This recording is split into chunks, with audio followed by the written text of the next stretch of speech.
que o pastor Marinho passou para mim, é o tema que a igreja está trabalhando ao longo desta semana, a oração que Deus ouve.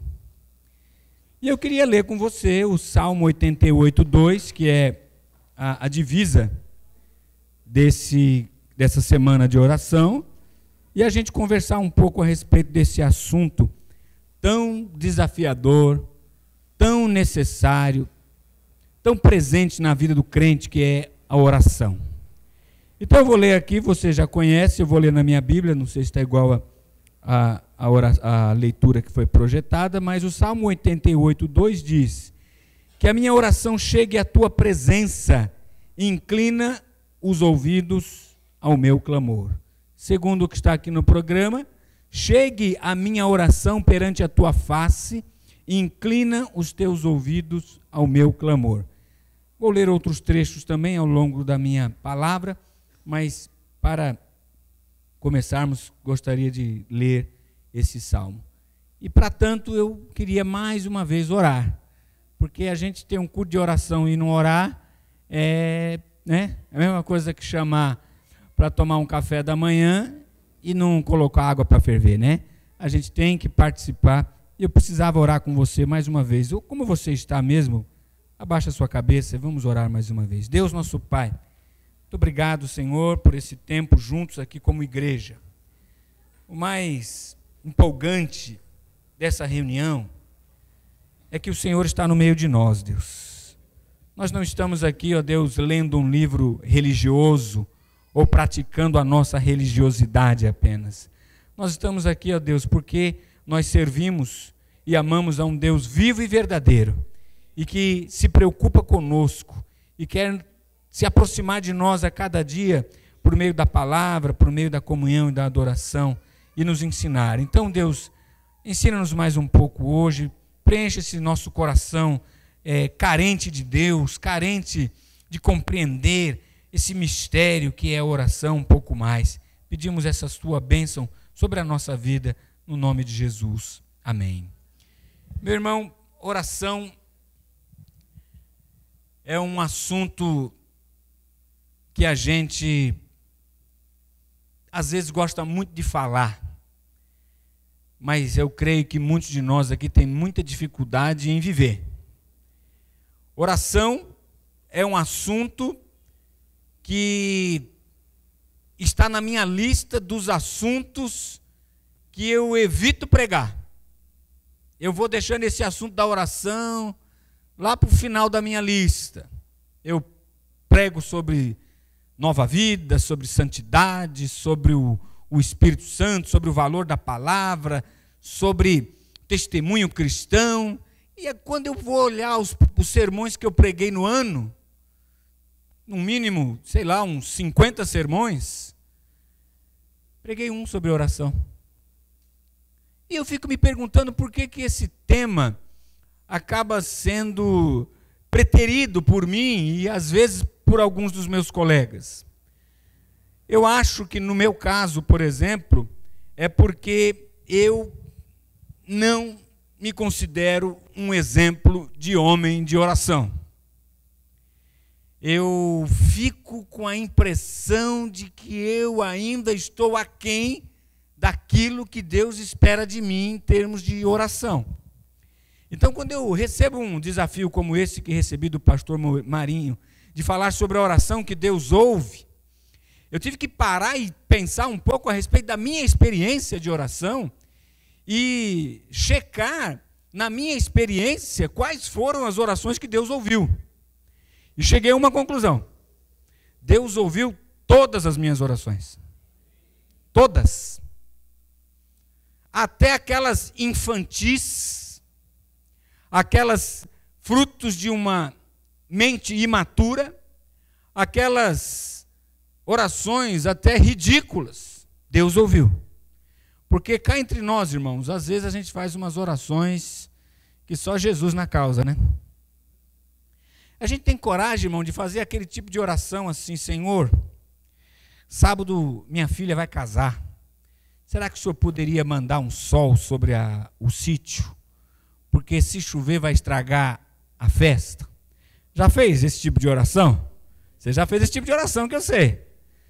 Senhor, amanhã é feriado, nós marcamos um piquenique e se der para o Senhor dar uma força aí no tempo, a gente agradece. E nós vamos fazendo orações assim, Senhor, eu vou prestar um concurso de vestibular e tem 40 vagas e 5.000 inscritos. E eu queria orar ao Senhor que eu passasse nesse vestibular. Aí começa a gente a refletir sobre as nossas orações e como é que Deus recebe essas nossas orações. E fica pensando o seguinte, se tem 40 vagas e tem 5.000 inscritos, e dos 5.000 inscritos tem 100 crentes orando, alguma coisa vai dar errado aí na resposta dessa oração. E digo mais, se dos 100 crentes que estiver orando, uns 80 for da Assembleia de Deus, você já está na roça. Você já perdeu a sua vaga. Porque os irmãos lá oram mais do que nós. Pelo menos diz a lenda. Mas, irmãos, esse tipo de oração que a gente faz, eu quero dizer para você uma coisa, pode fazer. Pode fazer. Eu digo mais, deve fazer. Porque Deus é o Deus que ouve orações. Porque Jesus Cristo vai ensinar para nós que o nosso Deus em relação a nós é o mesmo Deus em relação a Ele. É o Deus a quem Ele chama de Pai. E o Pai não ignora nenhum comentário, nenhum pedido do seu filho pequeno, por mais infantil e absurdo que possa parecer. Porque as crianças pedem coisa para os pais que os pais não podem fazer, é verdade ou não é? Mas mesmo assim, os pais não tratam os seus filhos assim, que é isso, menino? Olha o que você está pedindo para mim. Essa criança aí, como é o nome desse menino? Cauê correu. A mensagem deve estar chata para ele. Ele falou, estou saindo fora. Apesar que quarta-feira passada eu preguei na minha igreja, irmãos, olha, tinha um garotinho de 9 anos, Pedrinho, no templo. E eu não sei se o resto da igreja prestou atenção na mensagem, mas aquele menino... Eu falava uma coisa, ele completava a segunda. Eu falava a terceira, ele completava a quarta. Eu fazia uma pergunta, ele dava a resposta. Aí terminou o culto, eu falei, Pedrinho, e aí, como é que foi o culto hoje? Ele falou, olha, as pessoas dizem que a coisa é ruim quando é demorada, mas passou tão rápido. Eu falei, irmão, olha, quem consegue pregar para uma criança, consegue pregar para qualquer um. Porque eu estou muito difícil. Cauê, volta para a igreja, irmão. Então você pega o Cauê. Quem é o pai do Cauê ou a mãe aí? Os irmãos ali. O Cauê pode chegar assim no meio do trânsito, falou, pai, não dá para o senhor pedir para esses carros saírem da frente que a gente está com pressa? O pai pode dizer assim, filho, você não está entendendo que não dá? Ou, que pedido mais absurdo. Mas o Cauê é uma criança. Irmãos, eu vou dizer uma coisa para você, diante de Deus todos nós somos crianças. Agora, é fato também que Deus quer nos levar a uma idade adulta. Deus quer que na nossa caminhada cristã, as nossas orações infantis, elas vão se tornando em orações adolescentes, em orações jovens, e lá em algum momento da nossa vida, a gente consiga fazer uma oração de gente grande. Oração que Deus ouve e Deus diz, agora você está entendendo o que significa orar. E o que é orar? O que é orar, irmãos? O que é orar, já que o problema não é a oração que Deus ouve na minha leitura, porque Deus ouve todas as orações. A nossa crise não é quando Deus não nos ouve, a nossa crise é quando Deus não nos atende. Aí a gente começa a ficar em crise, é verdade ou não é? Mas a Bíblia diz que Deus ouve tudo e conhece tudo.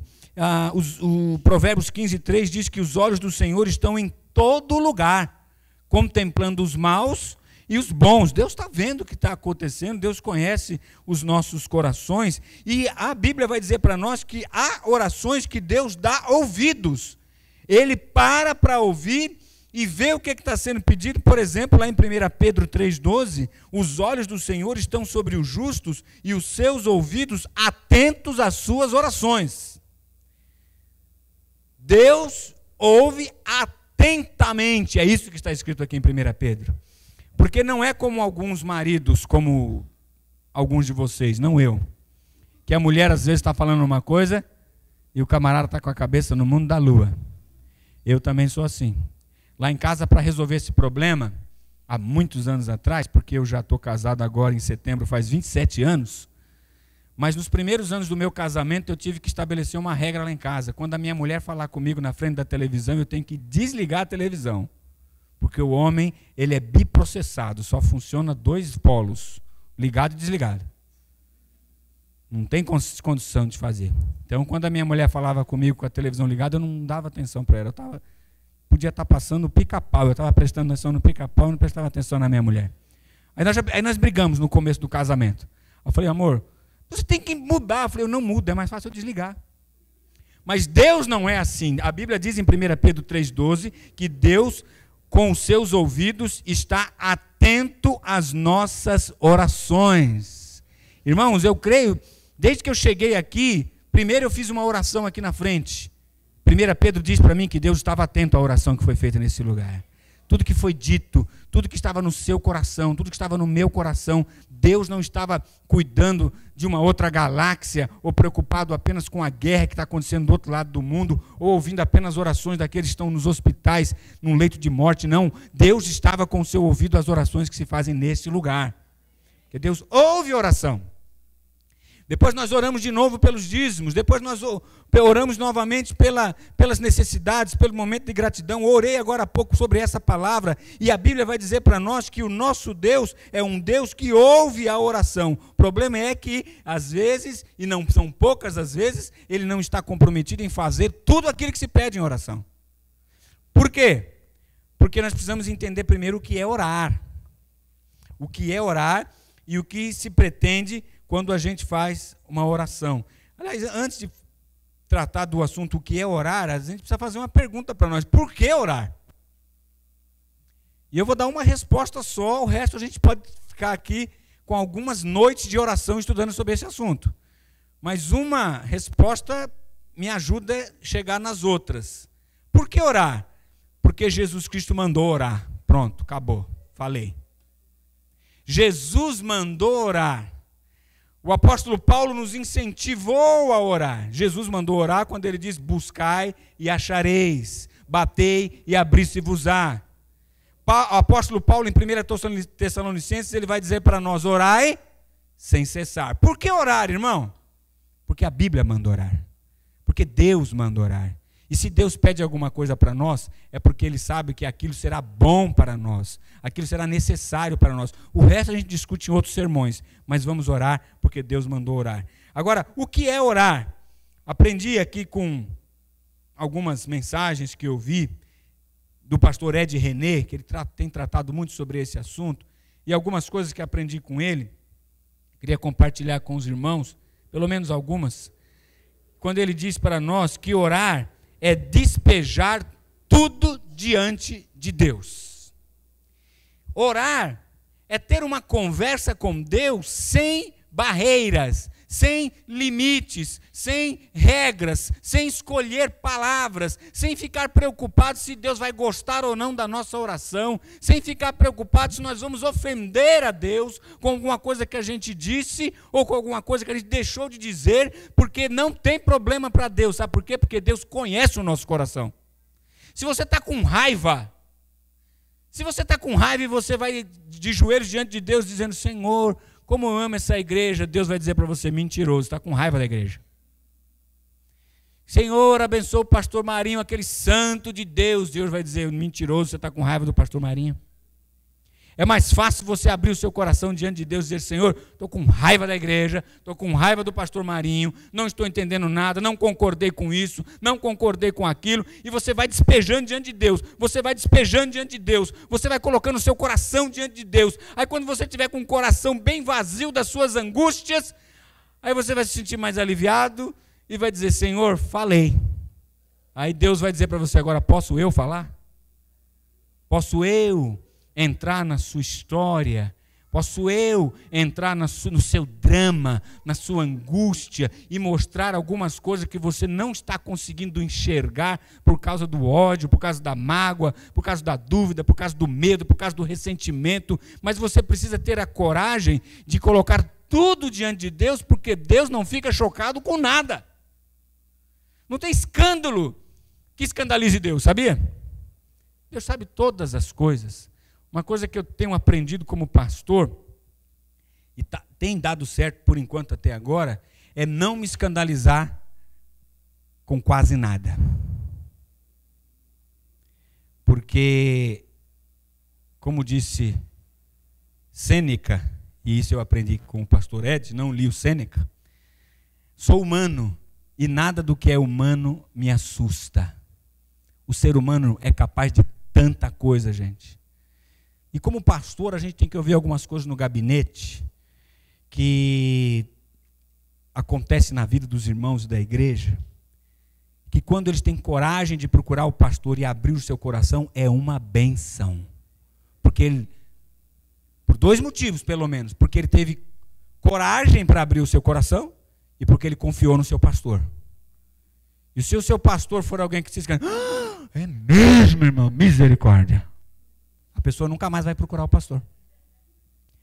O pastor tem que ouvir e a pessoa vai dizer assim: pastor, o senhor não me condena? Ele falou: não, irmão, quem sou eu para te condenar? Estou aqui para te ajudar.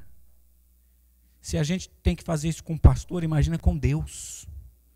Imagina com Deus, que a gente não pode dobrar o joelho e dizer: Deus, eu não estou entendendo o que o Senhor está fazendo na minha vida, eu não estou entendendo o que está acontecendo na minha família, eu não estou entendendo o que está acontecendo na minha história, e Deus vai estar lá no trono da graça dele, dizendo: vai falando, filho, vai, coloca para fora, vamos fazer uma terapia divina aqui, abre o seu coração diante de mim. Eu gosto do livro de Salmo. Se você olhar esse Salmo 88 que nós lemos aqui, Davi está suplicando pelo livramento da sua morte. Alguns estudiosos vão dizer que esse é um salmo messiânico, representa um pouco da angústia de Jesus Cristo, quando ele estava também às portas da morte. O salmo, irmão, os salmos, este e outros, mostram para nós um rei segundo o coração de Deus, mas cheio de medo, dúvidas e temores. Davi não tinha crise nenhuma de derramar o seu coração diante de Deus, e o que ele era mais corajoso do que nós, ele escrevia as suas orações. Tem coisa aqui, irmão, que você fala: misericórdia, onde é que Davi estava? Será que ele estava perdendo a fé? Não, ele estava derramando o seu coração diante de Deus. Então orar é derramar-se diante de Deus para falar tudo o que você quiser falar, ou para não falar nada. Apenas estar na presença do nosso Deus. Segundo lugar, orar é pedir a Deus o que sabemos que Ele quer nos dar. Isso é orar. 1 João 5,14 vai dizer para nós: esta é a confiança que temos nele, que se pedirmos alguma coisa segundo a sua vontade, Ele nos ouve. Aí você pega esse trecho e faz uma pergunta: peraí, então Deus tem uma vontade para a minha vida? Tem. Esse texto diz que tem. O que esse texto diz também? Que nós devemos orar pedindo essa coisa que é da vontade de Deus para a nossa vida, e se é da vontade de Deus, ela vai acontecer. Aí fica uma pergunta na nossa cabeça: por que orar então? Se Deus já tem uma vontade na nossa vida, se tem algo que Ele quer realizar em nós, Ele está desejoso de realizar em nós, por que orar? Porque Deus não invade a vida de ninguém. Deus não é intrometido. A gente pega o texto de Apocalipse: eis que estou à porta e bato, e se alguém ouvir a minha voz e abrir a porta, eu entrarei e cearei com ele e ele comigo. A gente pensa que esse texto é para os incrédulos. A gente também aplica para os incrédulos quando isso nos é conveniente, mas esse texto é para os crentes. É para os crentes que Deus está batendo a porta no seu coração, dizendo: olha, eu quero fazer uma obra na sua vida, eu tenho um plano para você.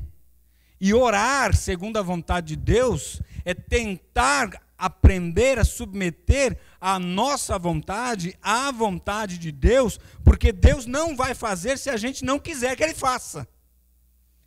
Porque Deus tem algo bom para nós, mas Ele não sabe se você quer receber. Deus quer levar você para cá, porque é um caminho de bênção para a sua vida, mas você teimosamente quer ir para lá. Aí você ora, Senhor, queria tanto ir para cá, ser comigo nessa caminhada, abre as portas, Senhor. Não é assim que a gente ora? Aí Deus fala, eu não vou abrir porta coisa nenhuma, eu não quero que você vá para lá, eu quero que você vá para cá. Mas Deus não pega a gente e vira e fala, vai para lá.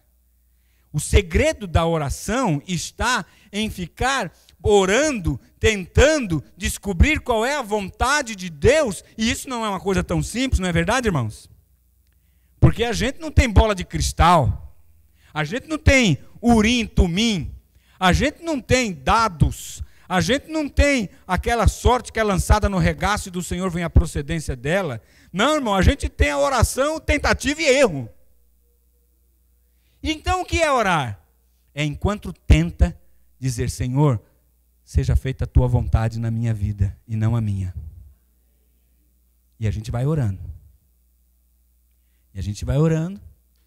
E na nossa oração, quando ela deixa de ser uma oração infantil e imatura, e vai aprendendo o segredo da oração, a gente vai descobrindo que orar é abrir as portas para que a vontade de Deus seja feita na nossa vida.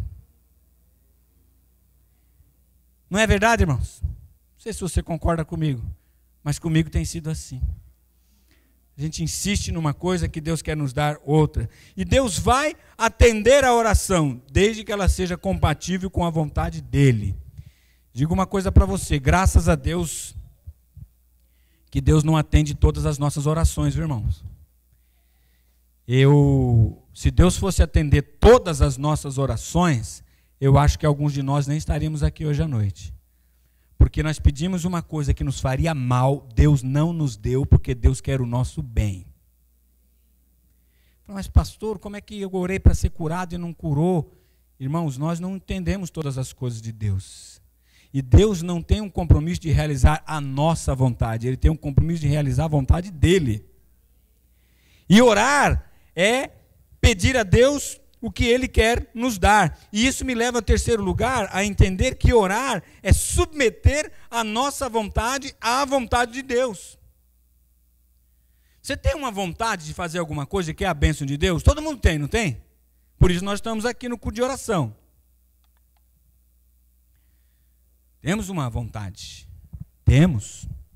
E essa vontade Deus quer que a gente coloque diante dEle. Deus está dizendo isso, é para orar. Se você pega o exemplo de Jesus, Jesus sabia para que veio, sabia o que ia acontecer com ele, mas quando chegou na hora H, lá no Getsêmani, ele orou, Pai, se for possível, passa de mim esse cálice. Ora, Jesus sabia que não era possível, mas ele orou. Por quê? Porque ele precisava orar, ele precisava colocar aquele desejo para fora. Ele precisava externar aquela angústia da sua alma. Mas enquanto ele estava lá com a sua alma em agonia, na mesma oração ele diz, contudo não seja feita a minha vontade, mas a tua vontade. Orar é submeter a nossa vontade à vontade de Deus. Às vezes a gente diz assim, Senhor, eu sei que, conforme diz Romanos 12, 1 e 2, a tua vontade é boa, agradável e perfeita. E eu estou percebendo que a sua vontade é que seja assim, mas a minha vontade é que seja assado. Não tem como o Senhor mudar a sua vontade para fazer a minha vontade? Não tem como o Senhor mudar de ideia em relação à minha vontade? Irmãos, os exemplos da Bíblia, ou pelo menos um, em que Deus mudou a sua vontade para atender uma oração, deu problema. Deu problema porque Deus disse para o rei Ezequias, você vai morrer.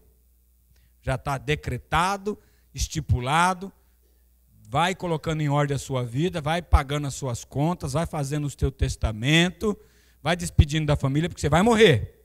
Aí Ezequias clamou a Deus, Senhor, misericórdia, não quero morrer agora não. Não, mas a minha vontade é que você morra agora. Está no plano eterno de Deus, já está decretado, um dia todo mundo vai morrer, chegou a tua hora. Ezequias falou, Senhor, dá mais um tempinho para mim. Aí Deus faz o que quiser, né, irmãos? Ele pegou e falou, tá bom, mais 15 anos para você. Nesses 15 anos nasceu o pior rei de Israel, Manassés. Manassés foi o pior rei que Israel teve. E o povo sofreu nas mãos deste rei e não teria sofrido se a vontade de Deus na vida de Ezequias tivesse se cumprido. Que era o quê? Sua morte. É a única, ou pelo menos é uma das únicas vezes que eu vejo Deus mudando o seu plano para fazer a vontade do homem. Irmãos, orar é submeter a nossa vontade à vontade de Deus. Orar é uma atitude de coragem, porque a gente não precisava orar, bastava a gente fazer o que a gente quisesse da nossa vida. Mas quando a gente ora, a gente está pedindo a opinião de alguém, e não é alguém qualquer não, é o Deus Todo-Poderoso que conhece o passado, o presente e o futuro. Quando a gente ora, a gente está pedindo, está consultando o Senhor do universo. E aí nós vamos tomando as nossas decisões, porque não dá para a gente compreender tudo que Deus vai fazer. Romanos 11:33 diz para nós: ó profundidade das riquezas, tanto da sabedoria como da ciência de Deus, quão insondáveis são os teus juízos, e quão inescrutáveis os teus caminhos. O versículo 34 vai dizer: quem conheceu a mente do Senhor? Quem consegue entender o que Deus faz, gente? Quem consegue entender?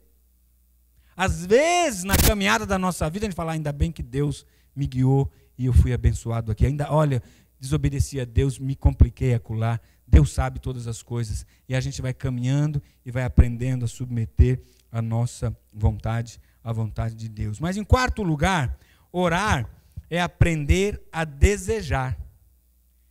Orar é aprender a querer a coisa certa.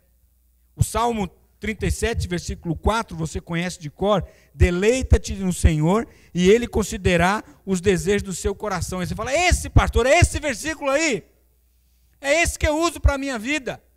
Deleita-te no Senhor, porque Ele concederá os desejos do teu coração. Eu estou aqui me deleitando no Senhor, eu estou com uma lista de desejos. Agora, irmão, espera aí.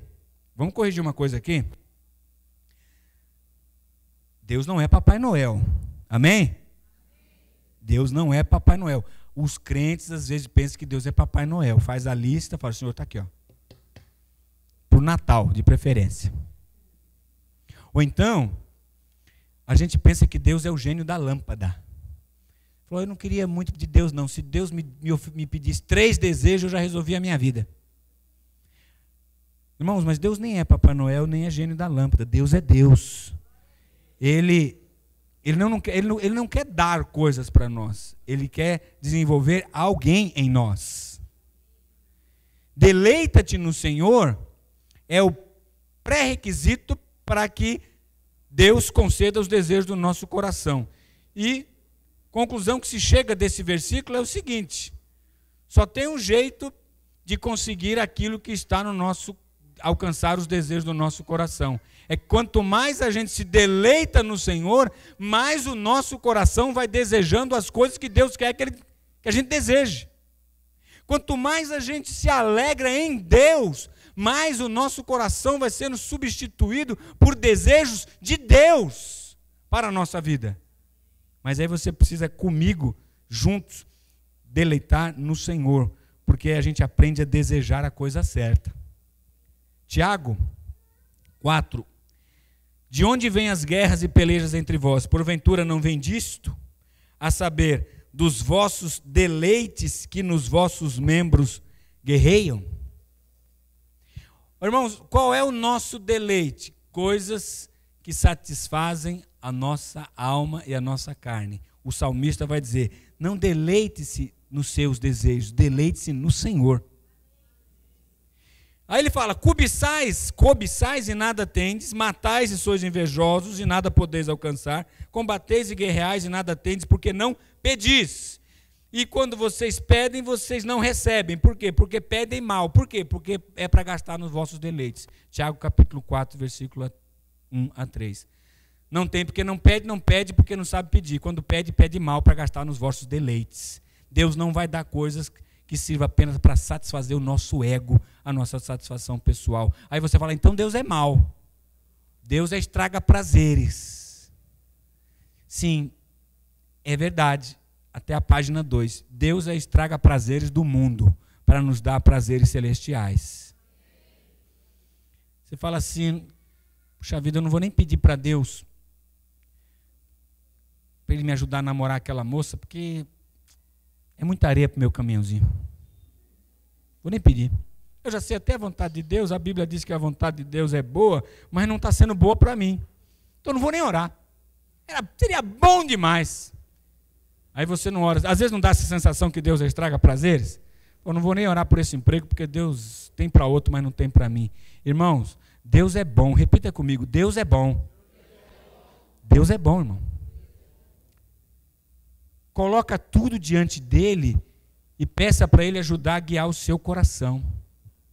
Falando de namoro, esse é o assunto que eu gosto. Esse assunto eu gosto. Segunda-feira, dia 23, eu completei 30 anos de namoro com a minha namorada. Nós começamos a namorar dia 23 de junho de 1984. 94, 2004, 2014. 30 anos. Mas deu trabalho namorar essa menina. Deu trabalho. Porque o namorado dela antes de mim, o camarada era engenheiro, formado, crente, homem de Deus. E minha sogra cresceu os olhos já no homem. E eu era office boy. Ganhava um dinheirão, um salário mínimo.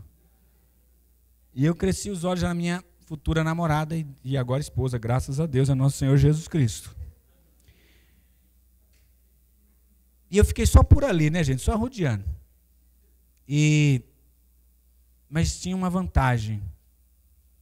Eu tinha naquela época, eu tenho hoje, e você tem também. A gente pode submeter os nossos desejos ao coração de Deus. Começou a dar um problema para mim, essa minha paixão. Porque quando você fica apaixonado, você fica bobo. É a primeira coisa que acontece. Depois você fica idiota. Depois você perde o rumo das coisas. Depois você não consegue estudar direito. Depois você não consegue trabalhar direito. Depois você não consegue servir direito na igreja. E eu falei, Deus, eu não quero isso para a minha vida. Resolve essa parada aí. E eu orei a Deus. Falei, Deus, seja feita a tua vontade. Se não é para ser essa, que seja outra. Mas eu não vou ficar correndo atrás de ninguém. Pensa num caba macho, fui eu. E aí aconteceu um negócio interessante. Eu orei, porque, irmãos, Deus tem um plano na minha vida. Mas quem escolhe as namoradas e as noivas e as esposas e os maridos somos a gente, viu, gente? A gente é que escolhe. E a gente pede a bênção de Deus. E se Deus abençoar, amém. Se não abençoar, vai atrás do outro. E nesse caso, graças a Deus, ao nosso Senhor Jesus Cristo, fui abençoado. Por quê? Porque aconteceu lá um lance. Não deu certo o namoro da minha amiga na época com o engenheiro lá. Não deu certo, minha sogra ficou muito chateada. E eu fui consolar com a amiga, né? Falei para ela, ó, sei não, acho que seu destino é ficar comigo, hein? Porque, irmão, você tem que orar, mas você tem que também usar a palavra certa, né? Você tem que também ter uma conversa apropriada. Resumindo a ópera, porque o tempo está passando e a barba está crescendo. Eu orei a Deus e Deus respondeu minha oração da seguinte forma. Ela me procurou e falou, olha, acabou. Nós estamos muito próximos, muito juntos, nem ata não desata. Você fica para um lado, eu fico para o outro. Eu falei, amém. Essa é a vontade de Deus para a minha vida. Eu fazia cursinho na época, eu tinha 18 anos. Dormi que nem uma criança aquela noite, gente. Como se tivesse tirado um peso das minhas costas. Fui para o cursinho, falei, agora vou ser gente, vou estudar. Passei o dia inteiro no cursinho. Cheguei em casa, a notícia, minha mãe, ó, a Nena te procurou aí. Eu falei, o que tem a ver com a Nena? Não, tinha ensaio do grupo de louvor, naquela época era grupo de louvor, não era banda. Fui para o ensaio, a Nena morava perto da minha casa. Ela falou, você vai me levar em casa? Eu falei, não vou. Aí a menina que gostava de mim, porque sempre tem uma menina que gosta de você e você não gosta dela, né? Falou, ele vai levar eu. Aí eu, macho pra caramba, falei, não vou levar ninguém. Fui para casa, encontrei com a minha mãe no meio do caminho. Minha mãe falou, leva a Nena. Tive que obedecer minha mãe, levei a Nena. Conversamos, chegou um povo da igreja da Vila Zate na rua. Ficamos louvando a Deus no meio da rua. E a Nena queria falar comigo. Aí ela falou. Tá gravando isso aí, né? Ai, Jesus. Aí ela falou, é o seguinte, vamos tentar. Aí eu falei, louvado seja Deus, nosso Senhor Jesus Cristo. Vamos tentar. E estamos tentando até hoje, faz 30 anos, irmãos. Aí chegou a hora de casar. E aí eu fiz um acordo com a minha namorada. Por isso que é bom a gente namorar gente crente, viu, gente? Porque se você namora um incrédulo, não dá para fazer esse tipo de acordo. Falei, amor, vamos fazer o seguinte, vamos casar? Vamos. Mas se não for da vontade de Deus, a gente cai fora. Pode estar a carne louca no fogo, a gente cancela tudo, porque naquela época os casamentos de pobre tinha muita carne louca. Hoje tem buffet, mas o meu foi bem simplório. Nós fomos até o final fazendo essa oração. Só que se nós chegarmos ao altar e a gente se casar, a gente vai levar isso até o fim. Amém? Ela falou amém, fomos juntos. Irmãos, nesse caso, Deus atendeu o desejo do meu coração. Porque de alguma forma que eu não sei explicar para você, era o desejo do coração dele, e a prova é que eu estou casado há 27 anos. E existem outros mistérios por trás de tudo isso daí. Mas a maior experiência de oração que eu tenho na minha vida é o meu namoro e o meu casamento. Outras coisas que eu pedi, Deus não deu. Mas deu essa, irmão, tá bom demais para mim. Porque orar é aprender a se deleitar no Senhor e estar disposto a ouvir um não de Deus e seguir a vida. Tem gente que ouve um não de Deus e abandona a vida. Deus não me abençoou, Deus não fez o que eu queria. Irmãos, Deus não está comprometido a fazer o que a gente quer. Deus está comprometido em nos abençoar. E a bênção de Deus enriquece, não acrescenta dores. Então, orar é aprender a desejar o que Deus quer. E por último, irmão, orar é alinhar a nossa mente e coração ao coração de Deus. É entregar tudo nas mãos de Deus. O Salmo 37, versículo 4, disse para nós: deleita-te no Senhor e Ele concederá os desejos do teu coração. Mas o versículo 5 diz: entrega teu caminho ao Senhor, confia nele e Ele agirá. Irmãos, que Deus nos abençoe nesse processo de aprender sobre oração. Porque Deus ouve oração, irmão. Ao coração contrito e quebrantado, não desprezarás, ó Deus. Mas o grande desafio para mim e para você é descansar na presença e na vontade do nosso Deus, experimentando dele. Quando nós oramos, não é tanto para que o que a gente quer aconteça. Quando nós oramos, não é as circunstâncias ao nosso redor que prioritariamente tem que mudar. Quando nós oramos, o principal objetivo não é mudar o que está ao nosso redor, mas é mudar o que está aqui dentro. Que Deus nos abençoe a continuarmos orando, aprendendo a orar e descansando no fato de que Deus é bom e Ele tem cuidado de nós. Amém, irmãos? Glória a Deus.